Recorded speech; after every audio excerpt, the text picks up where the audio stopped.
قطعاً اسلام زنده به عاشورا و به حسین ابن علی علیه السلامه.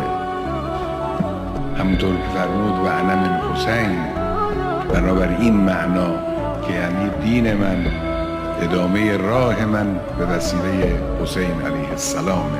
البته مصیبت در عاشورا سنگینه، خسارت بزرگ است، جان کسی مثل حسین ابن علی علیه السلام به همه آسمان و زمین میارزه. جانهای پاک و طیب و طاهر اون اصحاب، اون جوانان، اون اهل بیت قابل مقایسه با جان هیچ کس دیگر نیست. اینها در این میدان به خاک و خون غلتیدند.